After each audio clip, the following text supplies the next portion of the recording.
guys, welcome back to Essen. We are here in Germany and we are getting the scoop on some incredible new games. Yeah. Deacon, hello. Hello. Thank you for bringing over Cryptozoic's new awesome game, Cult. Yeah, so this is coming out later this year. It should be out for Christmas. So if it's not out for Christmas, I have not chosen my god wisely. That's the full name of the game, Cult, Choose Your God Wisely. We worked with Agrology. Konstantin Seleznev is the designer of this game. Okay. Agrology are the people that work and create Tabletopia. Okay. So this is one of the games that is actually on Tabletopia now. And we worked with them to bring this as a physical product to the world. So you can play it right now on Tabletopia to get an idea how it plays. Take a closer look at the components and the digital format as well. Very cool. For me, though, there's nothing like the tactile feeling of a board game. Typically, on Get the Game, we already have the box of everything already unboxed and on the table, but I hear that this is an experience. Yeah, let's just make it easy. So let's do it. All right, so let's open this up. Let's make it easy so you can see here on this table. Here's the rules. Okay. Here's our board. And here's, what color would you like to be? Oh my gosh, oh my gosh. Well, I have to choose wisely. I'm gonna go with blue. Here you go. Okay, great. That's how easy it is. That's everything you need to play the game. Oh my gosh, I play look green. at these minis. Yeah. These are ominous, guys. Yeah, that's your patriarch. Every cult has their own patriarch. Yeah. Which is one of the priests that you can place out in the Eternal City, which we'll set up right now. This is a worker placement game with heavy bidding mechanics.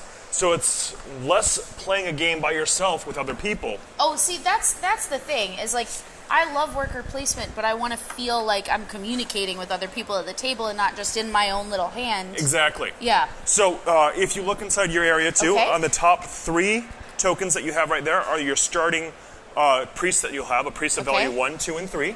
Got it. And there are priests of value 1 through 5, 3 of each token. And you will be growing your priest count, which are your workers that you have to place. Okay. And the value that they have on them during the game. Gotcha. And why that matters is, let's say that you want to go to the ruins, which is one of the first spots in the game. This is where you draw miracle cards.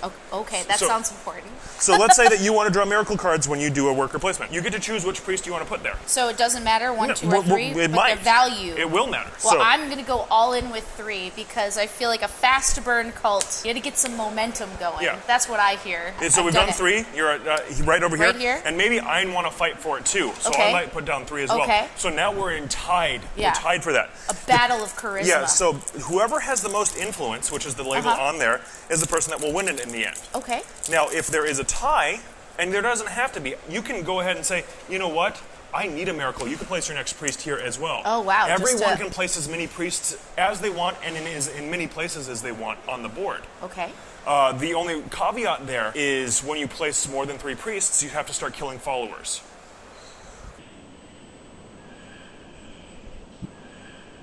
Which are these wonderful little meeples that you have right here. These are such supplicant wow. Well, yeah, they can pray like this, they can pray like that. There's so many choices. You can get full prosthesis on the ground if that's your deal. Exactly.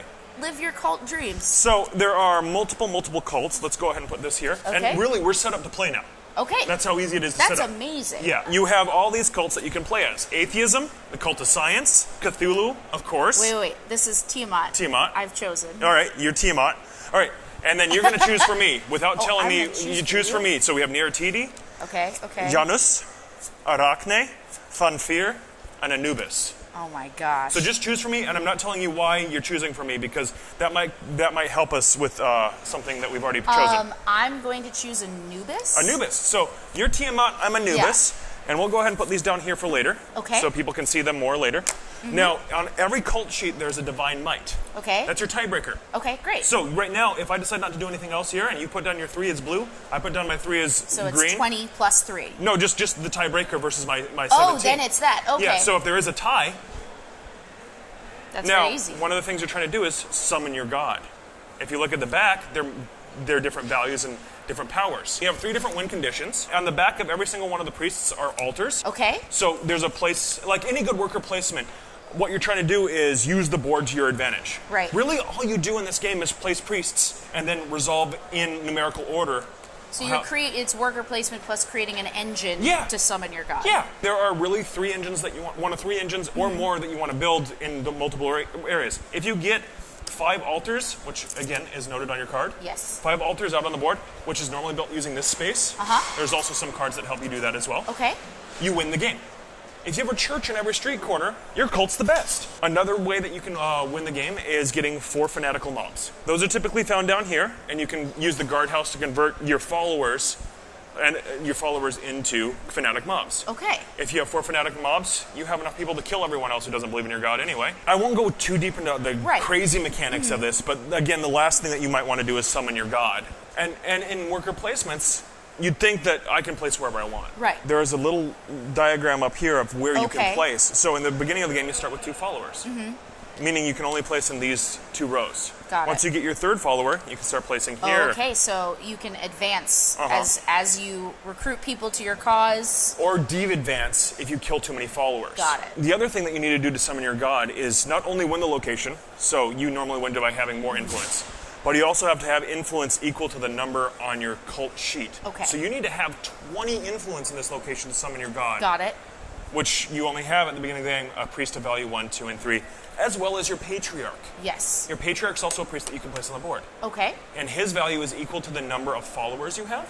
Got it. That makes sense. And other cards that might give him bonuses. And some of these cards also give bonuses as well. Okay. I don't think I've ever seen someone open up a worker placement and be basically ready to start playing this quickly, which is amazing because there are lots of people out there who want to get into more intense board gaming, and it's a scary barrier that is really hard to cross because you spend 10 minutes setting up the game, and then you have a 45 to 90 minute game ahead of you. Exactly, and our rule book, it looks like it's daunting. It has so many pages, but if you look at the rule book, you have every one of your components very easily shown to you, so someone who is new to gaming won't easy to figure out what you're looking at. Here's how you set up. There's 6 steps for setup. You read those 6 pages and you're ready to play. And you're pretty good to start. Everything else is just reminders, and if you have that question of, hey, how does this one resolve? How exactly is this? So there's a lot of errata to help you answer questions that should be obvious, but if they're not, every one of us has that question like, hey, if this resolves a little bit quicker than that one, does that mean I get to? I do. Just like a good worker placement, you want that moment when you figured out how to trick the board. Well, this seems like a lot Fun. Creating a cult has never been more fun, right? Guys. Right? I mean, why not summon Cthulhu?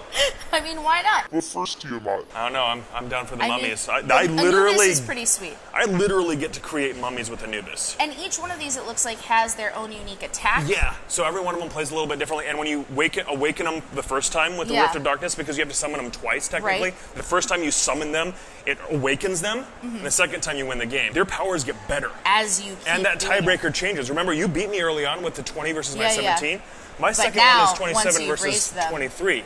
Yeah. So that's awesome. Now, how did you guys decide which gods you were going to include? That was actually Constantine. And it's just been his pet project with agrology and making a fantastic game. Yeah. So we started talking with them about a year and a half ago. We had a game delivered to us with all the art, all of everything, just perfect. I help develop games. I love being able to request art. I love being able to create cool art. But when a game that is perfect comes to us too, that's exciting. You want to be wooed. Yeah. And it looks like this. Yeah. Was like Deacon. Please to make me. Please to put on board. One of the first things I noticed after being blown away by how quick everything came out and all the miniatures is how organized this box is. Yeah. We knew what size the box was very early on and what size the miniatures were going to be. So we were able to create a tray structure that's going to be in every version of the game that not only we showed you earlier that you can take out the trays for each one of them, but it has the area for the coins, it has an area for the mobs, it has an area for all the cards, and they all, as you can see, fit sleeved. I have another meeting in probably 5 minutes, and I know that I'm safe. Yeah. Just boom. Boom. It's in there ready to go for the next time. Exactly. Awesome. So just like any other worker placement game too, when you start reading the thing, you start figuring out how it all kind of works and plays off each other. How the resolution phase works is actually in numerical order. So as you notice, every one of these locations is 1, 2, 3, 4, 5. So something that might happen up here where you won a miracle card early on might influence something happens down here in the same round. So I have made a decision that maybe I've made a decision I need to win the nobility district, but maybe you get a card that says I get to move a priest down here instead. So suddenly it's a bad day. Exactly. Yeah.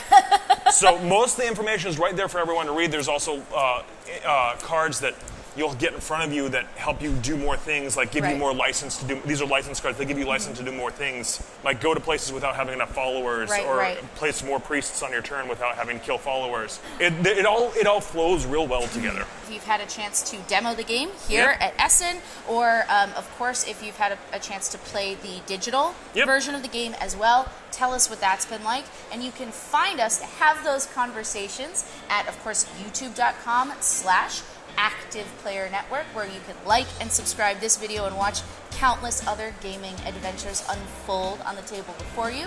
You can find us on facebook.com/Active Player Network. You can find us on instagram.com/Active Player Network, and you can find us on Twitter at Active Player Net. So thanks for tuning in, and we can't wait to get started with Cult. Thank you.